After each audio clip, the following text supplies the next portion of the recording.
Good afternoon, everyone. My name's James Sterling. I'm Provost here at Imperial College, and it's my very great pleasure to welcome you all to this wonderful event, Imperial College London's celebration of the 10th anniversary of the European Research Council.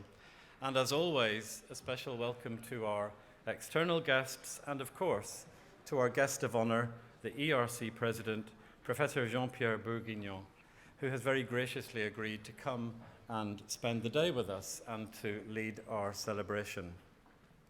So the college, in fact, has a very long history with the ERC going right back to the very start, because in 2007 it was one of our own professors, Fotis Kafatos, who was appointed the first president of the ERC, and another member of the Imperial community, Professor William Cannell, was instrumental in planning and then setting up this incredible organization. So over the past 10 years, the ERC has had a truly profound impact on research, not just in Europe, but across the globe. And these days, if you speak to any leading European researcher, whether they're a rising star or an established eminent scholar, in all likelihood, you will find that the ERC has helped them on their way. Nobel Prize winners, Fields medalists, Wolf Prize winners, and many, many more.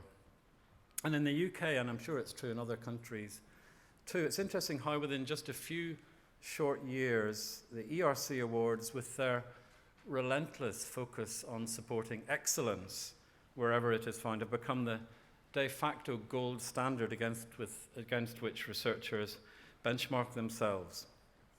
So the research that you see on display here today are fantastic examples of the impact that the ERC has had across Imperial College's disciplines. To give you an insight into what many of our, in total, 80 grant winners have been able to do with the help of the ERC. And although the ERC support has, in my view, quite rightly been targeted at fundamental research, over the past 10 years it has led to many discoveries that have improved the health, well-being, environment and economics of citizens right across the world. Here at Imperial, for example, our grant winners are tackling some of the great societal challenges: air pollution, disease, entrepreneurial networking, and many, many more. So please do take time and have a look around afterwards. Imperial is proud to be the UK's most international university, with staff and students from more than 100 countries. Our strong ties to Europe, and specifically the ERC, underpin our success. In fact, 1/3 of our research, 1/3 of all our research, involves a European collaborator, with ERC grants often providing the stimulus and the connections that help us reach further, both in Europe and around the world. And as Britain's relationship with Europe enters a new chapter, we will continue to make the case to our own and other governments for research and innovation without borders. And in that respect, we do welcome the Prime Minister's commitment to maintaining UK European research funding and collaborations as one of her 12 Brexit negotiating objectives. So to be clear, Imperial will always remain open to collaboration. We will always welcome the best and the brightest students and staff from Europe and all across the world. And it is in this spirit that we look forward to many more years of collaboration, discovery, and innovation. So before I invite Professor Bourguignon to make some remarks, we would like to share with you a short film featuring some of our ERC grant winners, past and present. Thank you.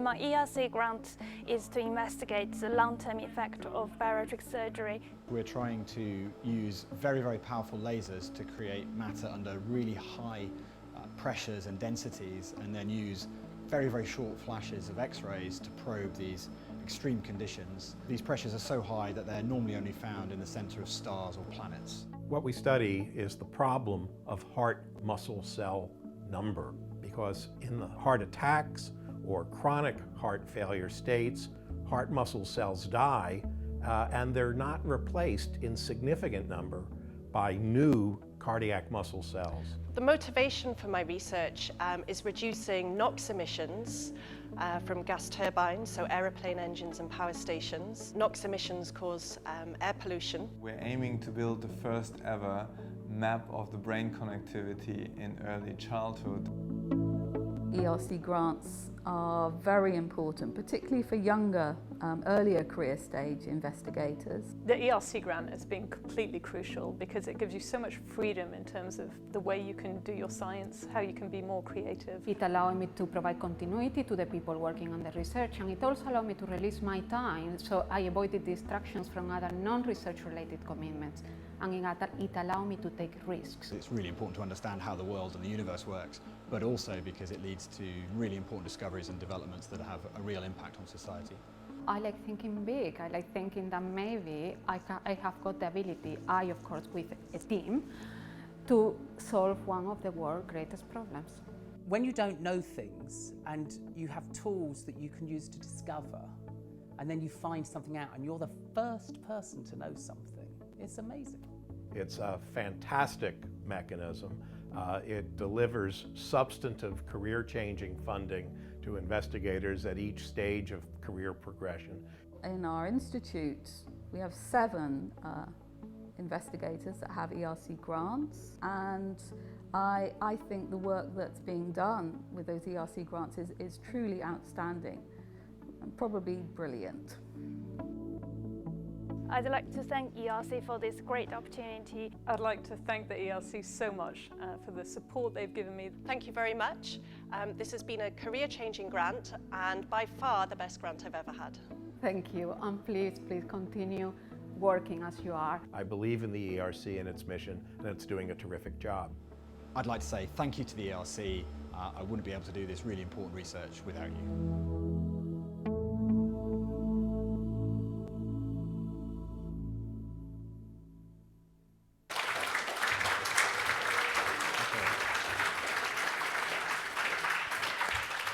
So, ladies and gentlemen, please join me in welcoming the President of the European Research Council, Professor Jean-Pierre Bourguignon.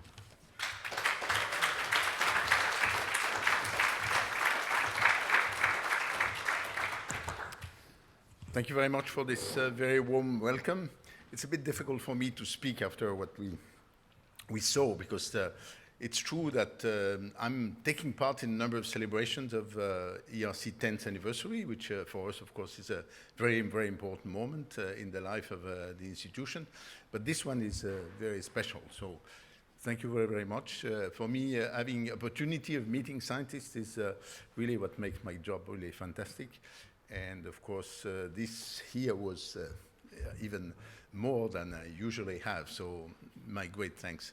Maybe the few remarks I would like to make is, the 3 types. The first type, of course, is when you are celebrating like this, and I think after what you've said, I think we can say ERC is a success. So I think this is the assumption I will be making in my first part of remarks, is to analyze why it has been a success.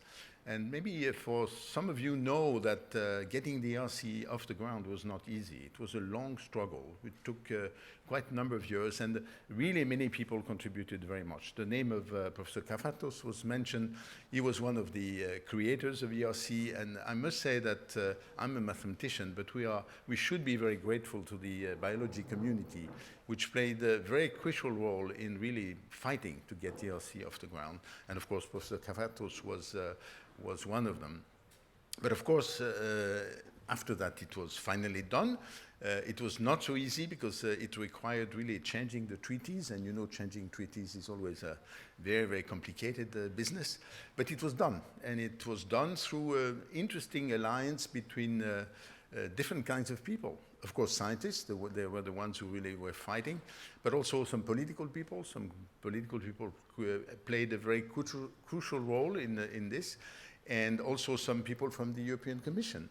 And the European Commission showed a willingness to look into something very innovative for them, like letting scientists decide on a program, which was unusual. And it looks like it's working. So that's a very good point. So this was really my first remark. Actually, there is one British person I should quote, because for two reasons actually. The first one, because he really made in some way ERC possible, who is Lord Sainsbury, because he was on his way to a meeting where the future of ERC was supposed to be discussed, and speaking notes he had was to say that the UK should oppose ERC. But he looked at it and found the argument weak and decided to defend ERC. So I think, you see, sometimes you have people who, although they are prepared with notes, they say something different and makes a huge difference. The second point I should make is that Lord Sainsbury was chairing the committee who chose me as president of ERC. So maybe that's probably the wrong decision. He made the good one and then the bad one. My second point has to do with the way ERC works. And I must say it's really a teamwork from beginning to end. I know it's teamwork for people who submit the proposal, they project their dream, but when you look at how people work, it's really clearly mobilizing the right people, having open competition to get the best people to achieve some things. But at the level of the ERC itself, the so-called executive agency, I must say I've been working in my life with a number of agencies in the world, and really I'm impressed by the quality of the work which they are doing, and that's something I hear repeatedly talking to grantees, so I hope not too many of them are going to say I'm saying foolish things. But I think it's very, very important that we have a body of people who are really committed, really professional, always wishing to learn. So please don't feel shy if you see something is not going right to tell us that it's not going right, should be different.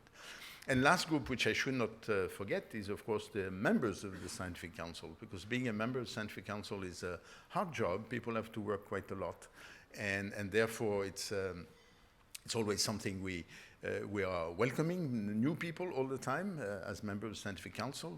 Maybe the turnover is typically 4 new members a year, sometimes some more. So it's very, very important that we obtain that some of the renowned scientists agree to do this job. And of course, part of the critical elements for the success of ERC are the people who are members of the panel ERC or remote referees. So panel members, you maybe don't imagine, but it's more than 2,200 people. And each year we have to find more than 500 new ones, which is our responsibility at the level of the Scientific Council. It's a real job. I can tell you it's a non-trivial job. So please, and also talking to the provost, if you hear that some of your faculty members are invited to join the panel, please encourage them to accept. It's critical that the best scientists participate in this evaluation. And also for the remote referees, just to give you again an idea of the size. Last year, 21,000 people have been approached as remote referees, and finally more than 8,000 of them gave a full report, and always within a window of 2 months, which is a huge amount of work for the staff. So again, if you are solicited, if you cannot do the job, please say it quickly, and if possible, do the job. So thank you. My last point, of course, I'm turning to the future. Of course, 10th anniversary was a great opportunity to look back, analyze why the ERC was a success, but it's very, very important that we prepare the future. I know for the UK at the moment there are some question marks about how the UK will be participating, but for us, we just want ERC to continue, to thrive, to develop its activities in the most appropriate way, always in connection with the scientific community. We know without the support of the scientific community, ERC cannot exist. So we are absolutely open to suggestions, comments, remarks. And so how do we look into the future? There will be a new framework program starting in 2021. Nobody knows how long it will be, 5 years, 7 years, or 10 years. There's still discussion on this. At the level of the Scientific Council, we released our position paper for the preparation of FP9 with 3 keywords, which are very transparent and straightforward. Continuity. We feel that the present structure is quite functional, provided a number of key elements that we analyze in the paper are respected. One of them is, of course, the responsibilities given to the Scientific Council. The other one is, of course, the autonomy of the executive agency. But the second world is agility, because there are still some things we would like to do that we cannot do. So I hope in the next framework program we will be given these new possibilities. It's not so much about, for this part, about the money. It's really more about the capacity of taking some initiatives. As you know, ERC is all about initiative. I mean, it's the initiative of the researchers, and this is what makes the difference. You propose what you want to do in the way you want to do it and with the people you want to do it. That's the critical thing. So we have the same spirit in the Scientific Council. We want to be able to take initiative and to do things the way we would like, we feel is the best way to do it. But the last point, of course, is not a minor one, which we call scale up, which is what kind of budget will be available for us. For the moment, the budget for this year is 1.8 billion, which looks like a huge amount of money. But actually, it's not so huge because we are giving typically 1,000 grants. So 1,000 grants starts to be a sizable number. And so for the next framework program, the target we give ourselves, and we are going to fight for it, and we are to fight mean to get people to support us, is to reach 4 billion euro typically in 2027, if the program is 7 years long. And we know that to achieve that, we have to really have allies. We need to have also support from a number of other people, the scientific community first, but also I've explained this in the right way within the European Commission, in the European Parliament. Yesterday, with my assistant Sabine Simbros, we were in Strasbourg talking to people in the Parliament, and we are visiting the Parliament very regularly. It's extremely important to get the people in the Parliament to understand why ERC makes a difference and in which way it is making a difference. But of course also very importantly, and I know at Imperial College, that's kind of group of people you are always in contact with, people from industry. We know that a number of industrial people have fully understood that frontier research is critical. And because that's the way they can develop new domains of activity. And for this, typically the public support is the one which is going to make a difference. So we are also working at connecting to the right people in industry. So if you can help us with this, we are absolutely welcoming. And last but not least, please speak up about ERC as much as you can. I heard fantastic words here on ERC, so if you can make them even more public, it's even better. And again, great thanks for organizing a wonderful exhibit and very, of course, supporting in the right way the activity of scientists here, in particular the ERC grantees. And thank you again for inviting me. I enjoyed myself very much. Thank you.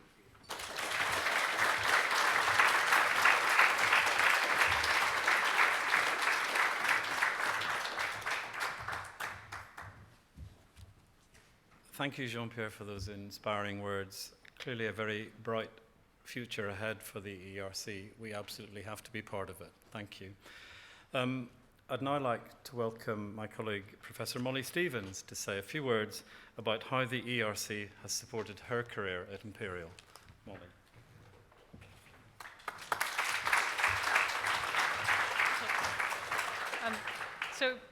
Thank you very much. It's a pleasure to do this, actually, and this is sort of an easy thing to do, to say nice things about the ERC, because I genuinely believe it is just an incredibly amazing funding entity. So if I can say a little bit about the first funding I got from ERC, for me, for sure, it changed my career, because my first starting grant I got when I was just having twins, and I just started my research group, and I was sure that was the end of my career.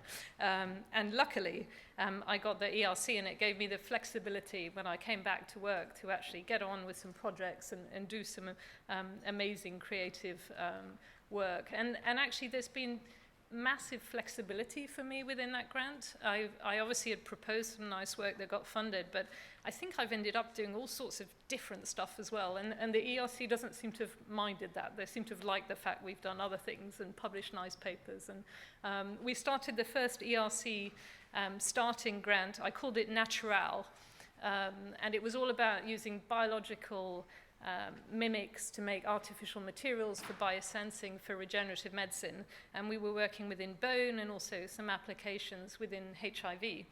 And then when I finished that, it was time for me to be pregnant again, actually, with my third child. And so therefore it was also time to apply for another ERC grant. So this time the, this time the consolidator. So the starting grant was called Natural, and the consolidator was very sort of creatively called Natural CG because it was the consolidator grant. But it was actually completely different in terms of the research. And this time we moved on to looking at materials for cardiac applications as some of the first materials to be used in vivo that could conduct electricity for cardiac heart repair, and also all types of different biosensing. So for me, it's been transformative. It's enabled me to build a team, completely multidisciplinary team. So we have chemists and physicists and biologists and surgeons, and they're from pretty much every different country, and tons of Europeans. So your points are well made about, you know, let's really try and stay very integrated research-wise within Europe. This is incredibly important for all of us. And I think that's more or less all I wanted to say. It's just an absolute honor to get the ERC funding. Is hugely competitive. I felt completely blessed every time I've got it, and it's massively supported me. And I'm sure that's the same for absolutely every single ERC grantee here. So thank you very much.